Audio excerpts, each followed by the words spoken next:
Como eu disse anteriormente, foram muitas perguntas que eu recebi na caixinha de perguntas que eu botei hoje cedo no meu Instagram.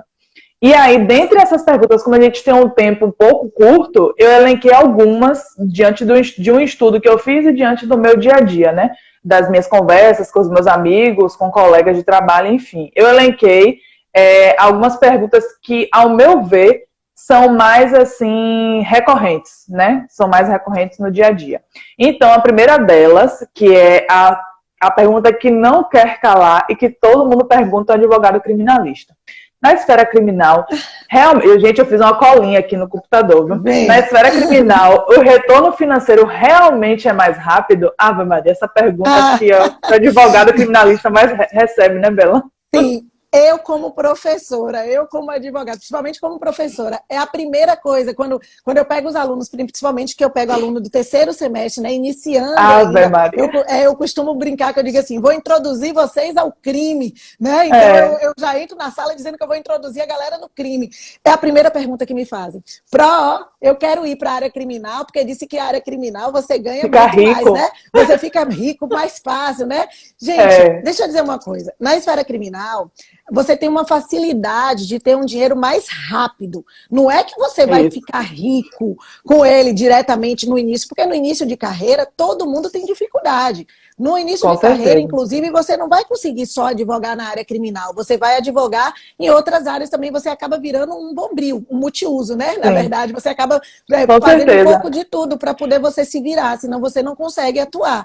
E você precisa fazer isso. Mas, obviamente, que, como a gente vem falando no passo a passo lá no Telegram, você tem que começar a dizer que você é advogado criminalista, já tem que começar a se apresentar como advogado criminalista. E no âmbito criminal, a ideia é que a gente ganha um pouco mais rápido. Por quê? Porque você não tem como firmar um contrato longo como você faz com direito civil, como você faz no direito do trabalho. Porque, por exemplo, no direito civil você vai e faz ali aquele contrato para poder a pessoa te pagar quando ganhar a causa. Ah, ganhei ali a indenização, você tem 20% ali em cima daquela indenização. No direito penal, não. Eu costumo brincar, né? Que eu sempre digo assim, no direito penal você molha, ei, vem cá, olha, molha a mão de mamãe. Molha a mãozinha. Assim, molha a mãozinha de mamãe, que mamãe vai e faz a brincadeira para você. Vai lá ver se consegue resolver o seu problema. Então, primeiro, molha a mão de mamãe, depois mamãe faz. Sabe por quê, gente? Porque eu sempre costumo dizer que o passarinho,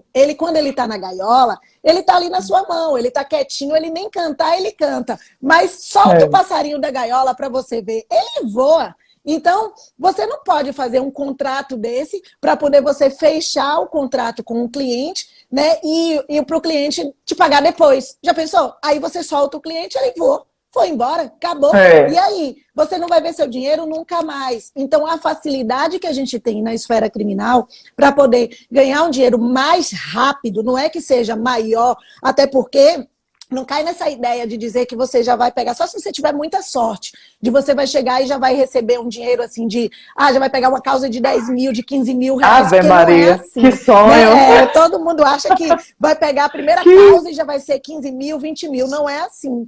Você vai brincar de 2 mil, de 3 mil, de 1.500, aos pouquinhos. Aos pouquinhos, você vai de pouquinho em pouquinho, para poder você ir fazendo. Porque eu, salvo engano, a minha primeira causa que eu peguei grande assim mesmo, grande. E olha que eu já entrei no escritório com a turma, na minha primeira causa, já foi quase um ano depois que eu já estava advogando. Acreditem se quiser, foi a primeira causa grande que eu consegui pegar, assim, grande que eu digo, com dinheiro grande, né, acima aí dos 10 mil reais. Mas a maioria das causas que eu pegava sempre era causas pequenas, porque no início é assim mesmo, até você firmar seu nome, até você começar a ganhar um respeito, uma autoridade ali naquilo que você está fazendo, é assim. Mas a pergunta respondendo é essa. Não é que a gente ganhe, que a gente vai ficar rico imediato, até porque eu estou mostrando a vocês que não é bem assim. Eu peguei a minha primeira causa grandona mesmo, com um dinheiro maior, quase um ano depois que eu já estava advogando.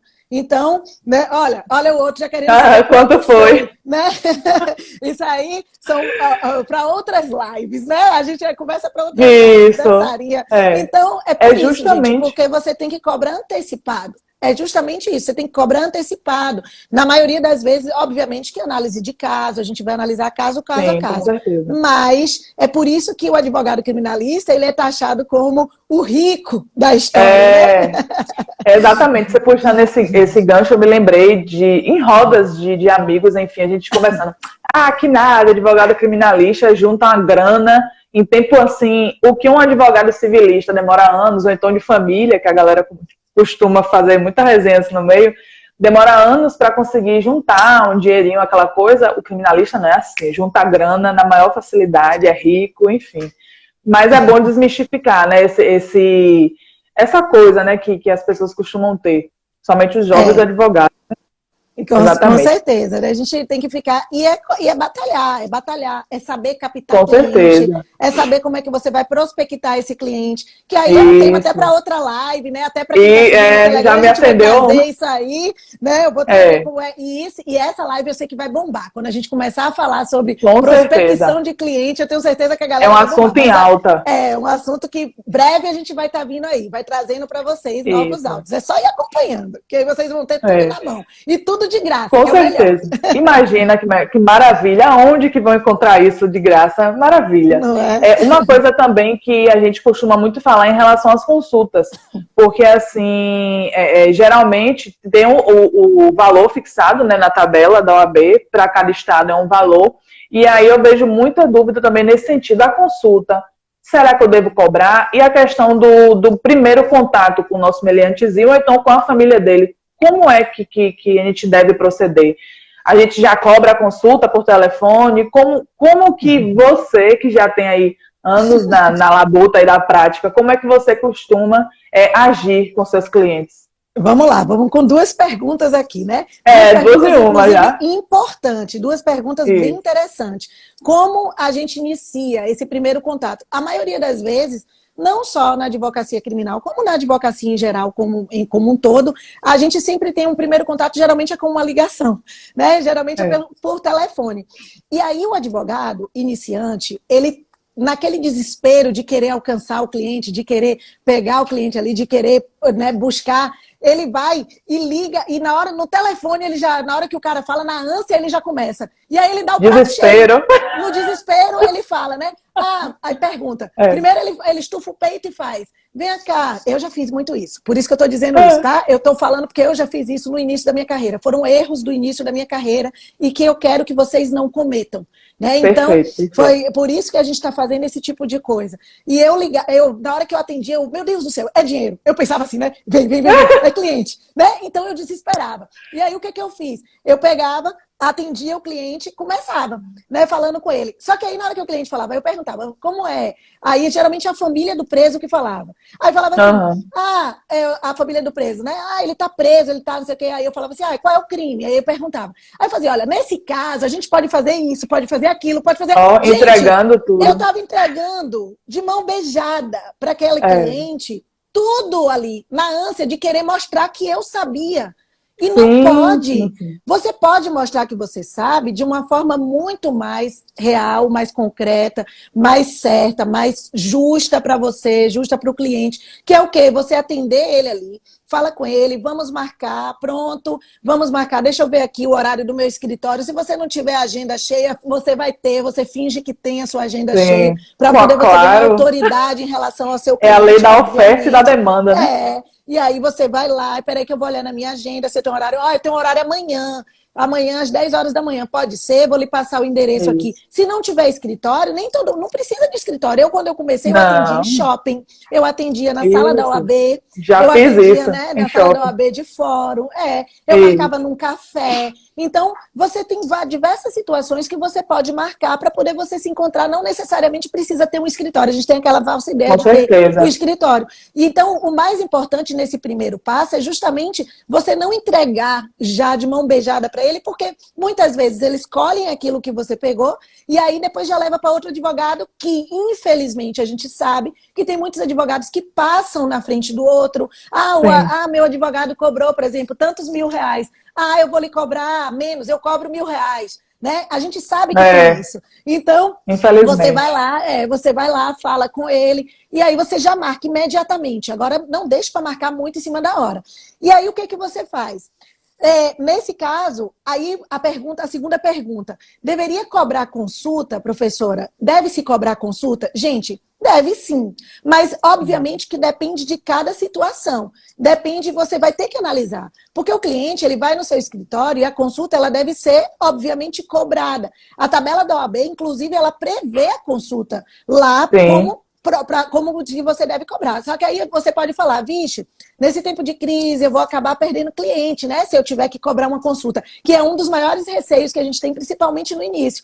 Você diz assim, eu não tenho muito nome, eu não sou muito conhecido. Aí chega um cliente, eu vou cobrar consulta, ele vai fugir de mim. Não é assim a dúvida que o povo fala? Já passei por isso. Sei. Eu sei, gente, que existem situações que a pessoa vai no seu escritório, inclusive só para ter uma informação. E aí você vai ver que ela resolve o caso só com uma ajuda sua. Então, você aí pode cobrar uma consulta. Não precisa cobrar uma consulta alta, mas você pode cobrar uma consulta menorzinha. Você vai dizer assim, olha, aqui a gente cobra uma consulta, mas você informa ele imediatamente na hora que ele chega, que você vai cobrar. Mas eu, geralmente, eu nem informo ainda. O que é que eu faço? Eu aguardo primeiro para ver o andamento do processo. A experiência vai te fazer isso, a experiência com o tempo vai te mostrar isso. Né? Você vai olhar, vai ver que aquilo ali vai te render alguma coisa ou aquilo ali não vai te render alguma coisa. Então, você vê que a pessoa ali... Tem gente que só chega lá para olhar a informação. Eu só quero informação. Então, se eu só quero informação, você já faz assim, epa, então vou cobrar consulta. Então, a minha consulta que era... aí você joga, olha, minha consulta é R$200, mas como eu estou aqui com você, eu quero ganhar o cliente, então eu vou cobrar a metade do preço para você. Tá bom? Pelo menos você não perde o seu tempo ali e você tá... Porque é um tempo que você poderia estar fazendo uma outra coisa, que você pode estar fazendo. E aí você vai dar a informação para a pessoa e pode ter certeza, ele não vai fugir de você. Na hora que você, nesse primeiro contato, que você mostrar confiança para ele, você mostrar que você está segura, né? Que você sabe o que você está falando, você mostrar autoridade para ele, você vai conseguir ganhar o seu cliente, independente de você cobrar consulta ou não cobrar consulta.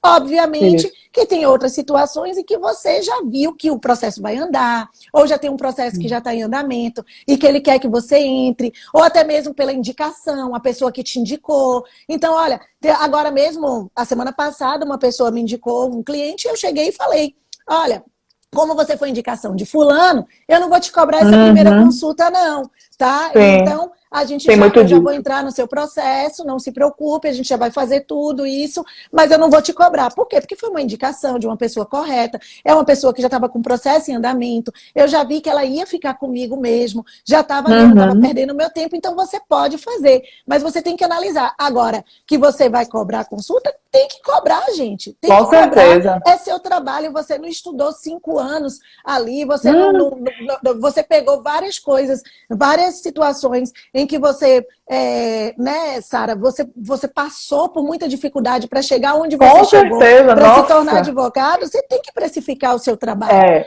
Porque, infelizmente, ainda existe assim, aquele mito das pessoas, assim, principalmente quando a gente está em início de carreira, tornando a frisar esse ponto. Quando a gente está início, outro dia mesmo, no meu condomínio, onde eu moro, eu fui falar isso já na parte de direito condominial, imobiliário, porque aqui a gente faz de tudo, né? Início de carreira a gente é meio que clínico geral, né? Aí eu passei uma proposta, tudo direitinho.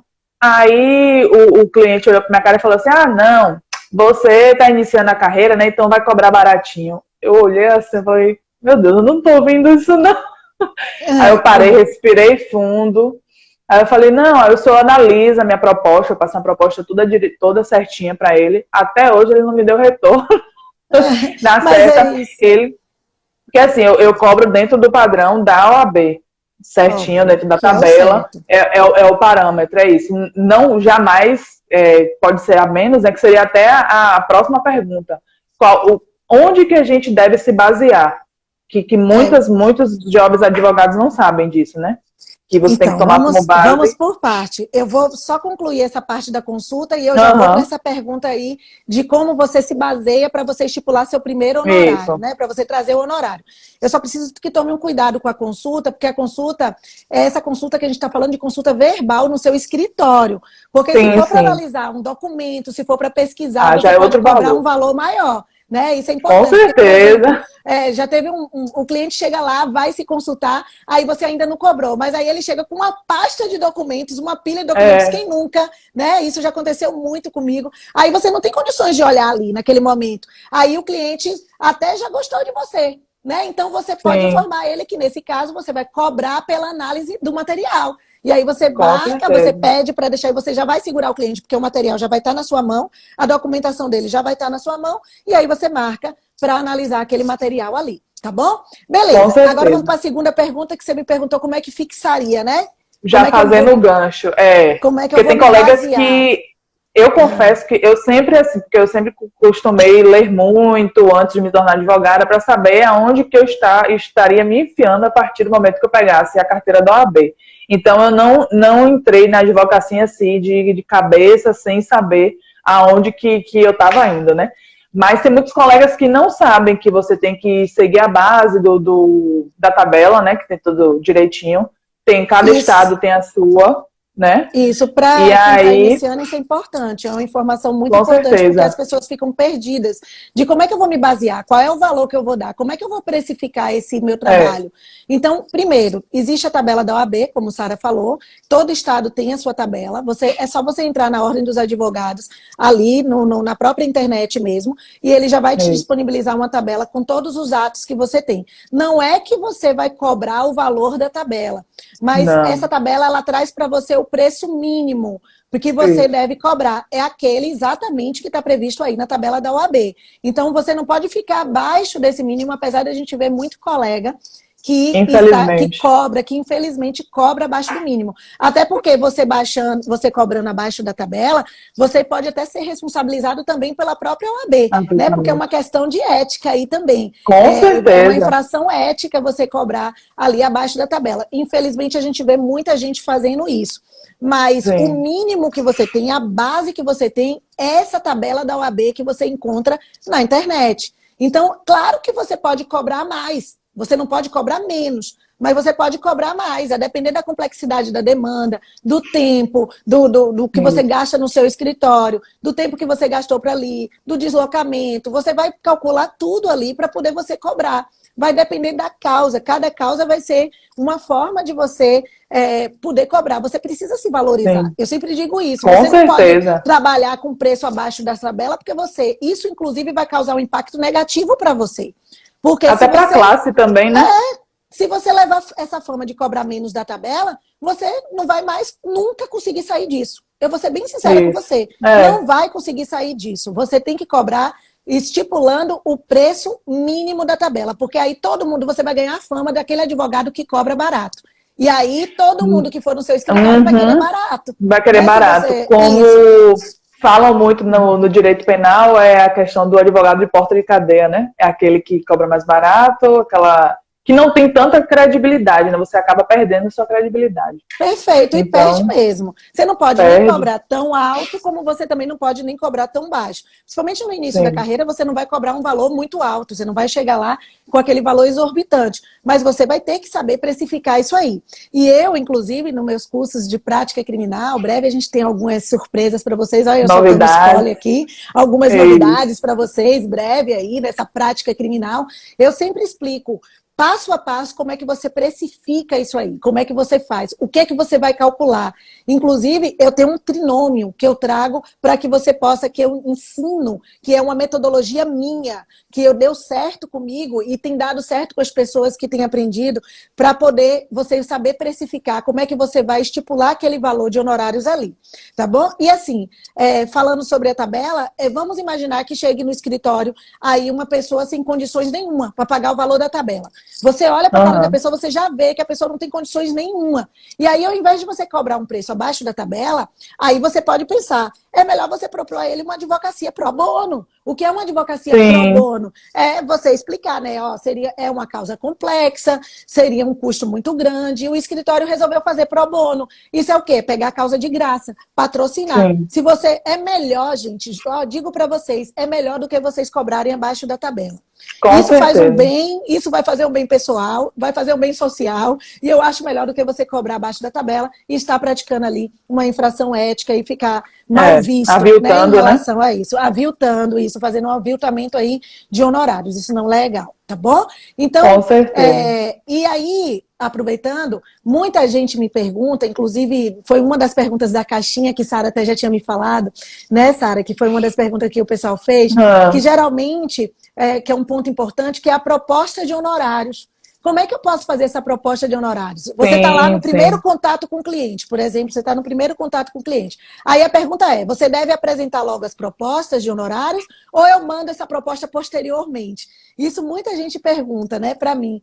Gente, você apresentando, depende, né? Geralmente vai depender, sim, no direito tudo depende, né? Mas nessa situação, tudo depende. Nessa situação aí, você apresentando pessoalmente, você acaba causando, às vezes, um constrangimento ao cliente. Olha a macete que eu posso ensinar a vocês, uma técnicazinha. Vou dar um pouquinho da técnicazinha que geralmente eu uso. Nessas situações, o escritório ele costuma cobrar tanto. Eu chego assim na frente do cliente, aí eu falo assim, olha, aí o cliente vem, ele já vem ali pensando, né? A pessoa já foi ali pensando em X. Aí você acaba sendo mais do que ele queria. Se você chegar lá e já falando de cara, aí você acaba constrangendo ele, porque ele tá pensando assim, ela vai cobrar tanto. Aí você vai e cobra um valor a mais daquilo que ele estava imaginando. Ele se sente constrangido. Então, o que é que você pode fazer? Na hora que ele pergunta o valor, você pode chegar lá e falar, né? Olha, nessas situações, o escritório ele cobra tanto. Nesse tipo de causa. É a base que a gente tem. Mas, obviamente, que isso aí é um valor que a gente vai analisar o caso concreto. Quando você fala isso, o cliente ele já vai esboçar a reação dele. Ele já vai se esboçar a primeira reação. E ele não vai se constranger. Na maioria das vezes ele faz assim, doutora, veja o que é melhor para mim, vai, me ajuda, né? Então ele já esboça ali aquela situação. Então você já viu, você já começa a identificar ali o perfil daquele cliente. Então essa é a forma como você deve fazer para poder você não constranger o cliente e conseguir, de certa forma, precificar aos poucos, de acordo com a realidade dele. Então, porque dá a possibilidade de você já ver a reação do seu cliente e você já conseguir entender como é que você pode precificar aquilo ali, por que lado você vai. Se for pessoa física mesmo, o ideal seria essa forma, né? Porque você vai jogar um valor e mesmo que a pessoa ache esse valor elevado, você faz, olha, eu vou olhar com calma e vou depois lhe enviar por e-mail. Mas isso não é problema, vamos lá, vamos tentar ver o que é a sua situação. E aí você pode fazer algo desse tipo. Agora, quando o seu cliente é uma empresa, aí geralmente a empresa, ela gosta por escrito, né? Ela gosta que você formalize a sua proposta. Então, você envia por e-mail a proposta, aí é o macete, ó. Outro macete que eu trago para quem está já iniciando e quem está advogando. Aí você liga para o cliente e aí você, no outro dia, tá bom? Você mandou a proposta do e-mail. Quando você mandou a proposta por e-mail, no outro dia você liga para o cliente. E aí, tudo bom? Boa tarde, boa noite, bom dia. Não, boa noite está demais, né? Não, bom dia, boa tarde. E aí, recebeu a proposta? Você vai perguntar isso, você não vai perguntar se ele analisou. Você vai perguntar, recebeu a proposta? Pronto. É bom, porque às vezes o cliente recebeu e fica constrangido de ali mesmo, ele dá o feedback. E ali mesmo ele vai te dar o feedback. E aí você ganha o seu cliente, tá bom? Perfeito. É assim que você faz. Ótimo, maravilha. Já irei aplicar também. Eu geralmente, eu costumo assim, ter uma conversa, né, via WhatsApp, ou então reunião, eu deixo a cargo do cliente, o que for melhor para ele, eu sempre deixo assim. Se você preferir, podemos nos encontrar pessoalmente, ou então a gente acerta por aqui mesmo, aí tudo beleza. Eu sempre deixo nas mãos do cliente, para ele se sentir muito à vontade, passo também muita segurança. Eu peguei uma causa esses dias também, que a cliente já vinha de um outro advogado, e que ela simplesmente estava com pavor a advogado. Porque ela disse, porque existe muito disso também, né? Infelizmente, a gente vai estar dando de cara com muito disso. Ela com pavor a advogado, porque já tem tanto tempo a minha causa e o advogado, além de não dar andamento, não me responde, enfim, ela se sentiu completamente acuada em relação ao advogado. Então, eu busco sempre manejar com jeitinho e com bastante carinho, né? Para que o cliente se sinta o mais confortável possível e sinta-se abraçado mesmo, né? Eu acho que isso é essencial, né? Isso é verdadeiro, ser realista, saber falar com o cliente da com forma certeza. real, sem prometer resultado, sem prometer, né? Não, porque jamais, isso aí jamais. é o maior problema que a gente tem na advocacia. Quando a gente promete, eu sempre costumo brincar, e você até me fez essa pergunta. Uma pergunta foi. Você me fez essa pergunta, que você falou assim, como é que a gente pode lidar com o cliente pra gente. A gente nunca deve, na advocacia criminal, principalmente, a advocacia criminal, ela não é uma advocacia ela não é um trabalho de meio, ela não é um trabalho de fim, ela é um trabalho de meio. Eu sempre costumo dizer isso. Por quê? Porque a gente tem na ânsia de estar querendo praticar, da ânsia de estar querendo ganhar o cliente, você fica querendo prometer. E muitos advogados, principalmente no início de carreira, têm mania de fazer isso. E é errado. Não pode. Eu já peguei casos de cliente que disse assim, chegou no meu escritório e fez, doutora, deixa eu lhe dizer, a senhora não faz mais barato que isso, não? Porque cliente tal disse para mim, o advogado tal disse para mim que me cobrava a metade do preço e soltava meu irmão em 3 dias. Meu Deus, jamais fazer isso. Em 10 dias. Isso é a pior coisa que existe. Sabe por quê? Por 2 motivos. A primeira coisa, primeiro você não está na cabeça de juiz. Você não está na cabeça de juiz. Com certeza. Né? Para poder você chegar lá e ouvir, você não sabe o que o juiz está pensando ali. Você vai fazer o possível, você vai dizer para o seu cliente que você vai fazer o possível ali para poder resolver a situação dele. Mas quem vai resolver, quem vai decidir é o juiz. Você não tem como decidir nada, porque seu trabalho é trabalho de meio, não é trabalho de fim. E a segunda situação no momento que você diz para ele que você vai soltar ele, você dá um prazo de 3 dias, de 4 dias para poder você soltar. Meu irmão, se você não fizer aquilo que você prometeu, Maria, a depender pode da custar situação, a vida. E isso pode custar a sua vida. E aí a gente vê advogado morrendo, advogado sendo ameaçado, advogado tomando surra no meio no meio da rua. Por quê? Justamente porque age dessa forma, que não é a forma correta. Age sem ética. Não dá, gente. A gente precisa saber agir com cautela, com cuidado, para que a gente possa atuar. E uma pergunta, e Sara fez isso para mim no início da minha... Eu lembro, isso eu nunca esqueço da pergunta que você me fez, se um dia eu já tinha sido ameaçada, né? Se alguma vez na vida eu já tinha sido ameaçada. É porque eu ficava viajando, assim, meu Deus do céu. Ela mexe com tudo, eu amo né? advocacia criminal, eu sou assim, apaixonada pelo universo de tudo, né? Mas só que eu ficava, meu Deus, porque das suas histórias que a gente sempre conversou muito, né? Eu ficava, será que Belinha nunca foi ameaçada? Aí eu lhe perguntei, né? Porque isso fica mesmo na cabeça da gente. Mas dei aí a resposta.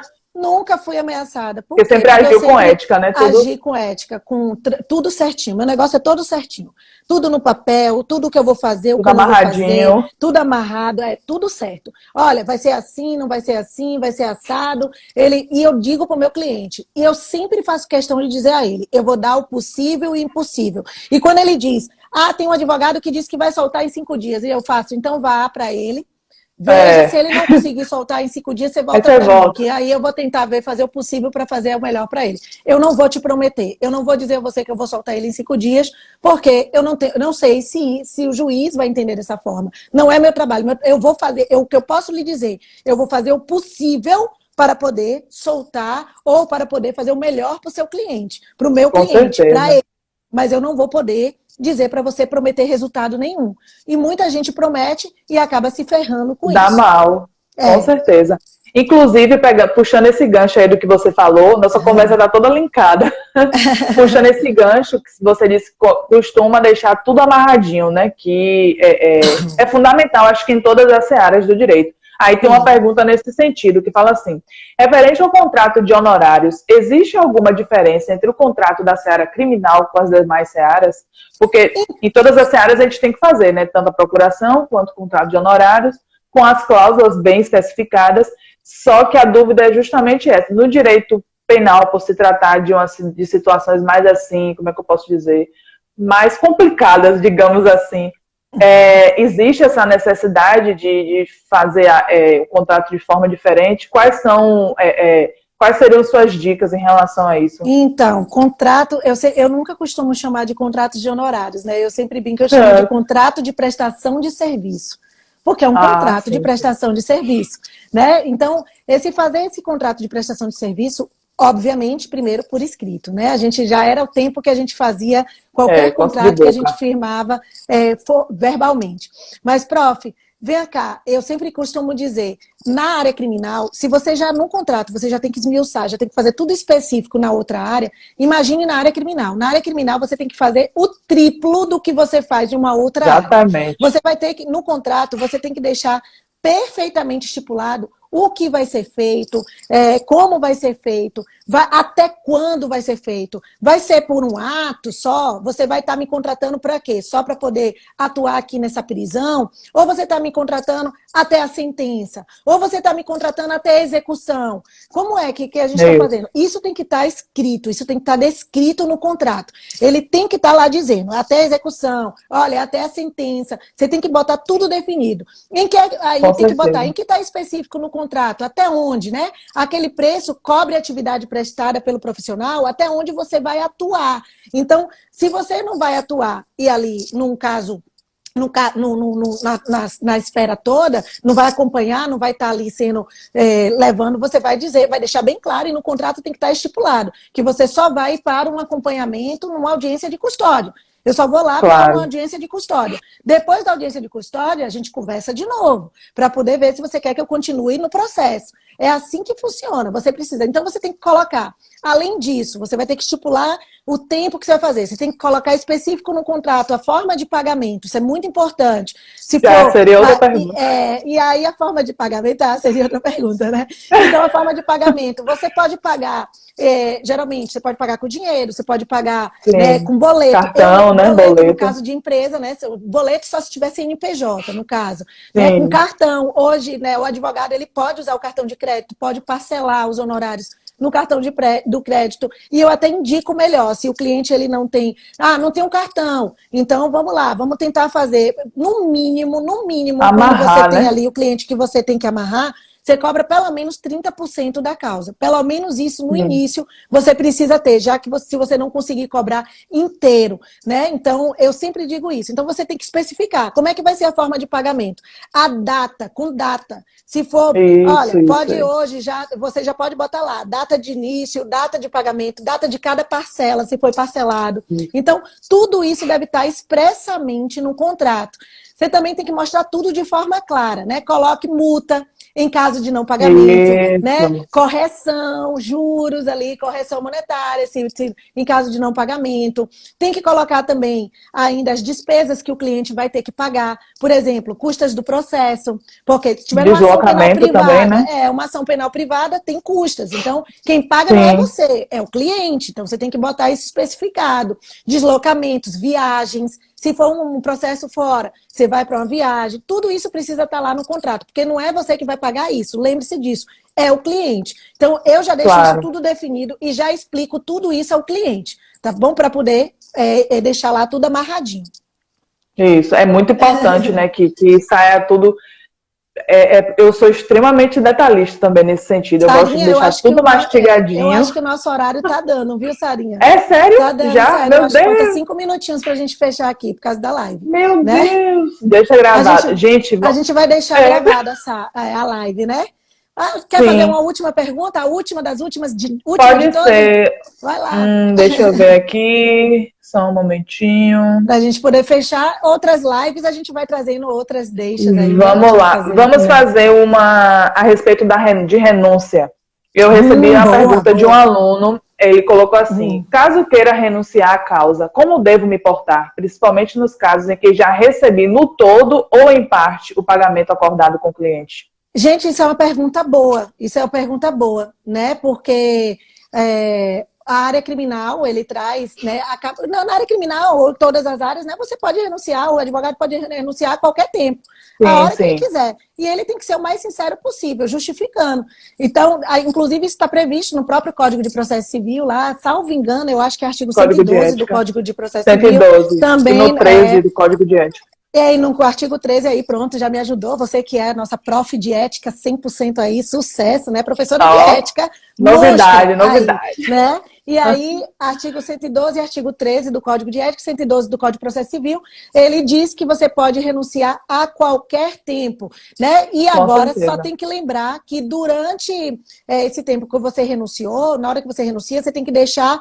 Você tem que ter realizado uma prova da comunicação da renúncia ao mandante. Você tem que comunicar a ele que você está renunciando. E tem que ter uma prova disso aqui. Senão a renúncia não vai produzir efeito. E quando você renunciar, 10 dias ali, nos 10 dias que você renunciou, o advogado vai continuar representando o mandante, desde que seja necessário ali para evitar o prejuízo a ele, enquanto ele não constituir novo advogado. Então, você fica ainda 10 dias nos autos. Tudo que vier, você vai receber, tá bom? Bom, eu vou fazer o seguinte, posteriormente, eu vou contar como é que isso se faz na prática. Eu vou dar tudo certinho. Como é que se faz na prática isso? Aí, ó, siga lá nosso Telegram, se inscreva, já vou botar o link imediatamente assim que a gente fechar a live.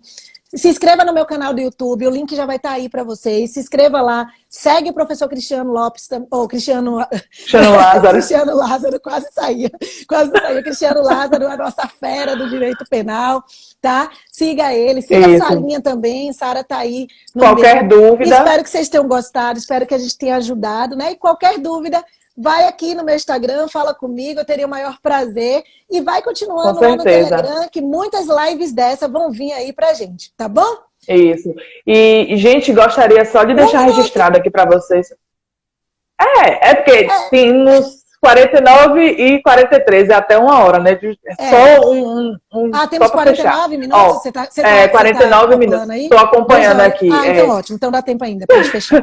Só para finalizar, ó, essa live da gente vai ficar disponibilizada tanto no IGTV da professora, do professor Cristiano Lázaro também, né? Estará disponibilizada. Isso. Na próxima semana, quinta-feira também, neste mesmo horário, ele estará online com Luana, com a doutora Luana, né, também, nossa parceira também aí, e vai estar disponível no meu IGTV também, eu vou disponibilizar para quem quiser ver e ter acesso, e é isso, gente, a gente espera que vocês tenham gostado, né, 1 hora, a gente pensa que é muito tempo, mas quando vai ver o bate-papo tá tão gostoso, tá tão fluido que a gente acaba se passando. Mas é isso, gente. Se ficou alguma dúvida ainda, é até importante eu falar isso.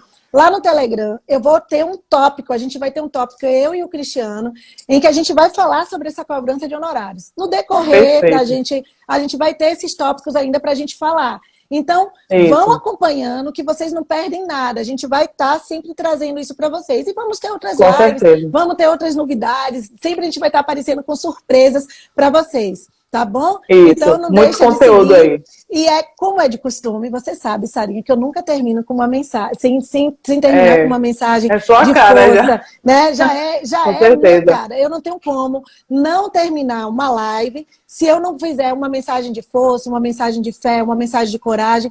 E a minha mensagem de hoje é o seguinte, eu não vou me alongar muito, não. A mensagem que eu deixo para vocês é: qualquer início de carreira, qualquer início que a gente está fazendo na nossa vida, qualquer momento que a gente está, qualquer situação que a gente está buscando, alcançar um objetivo, alcançar uma vitória, alcançar um sucesso, seja onde for, a gente sempre vai se deparar com muitas dificuldades e com muitos obstáculos no nosso caminho.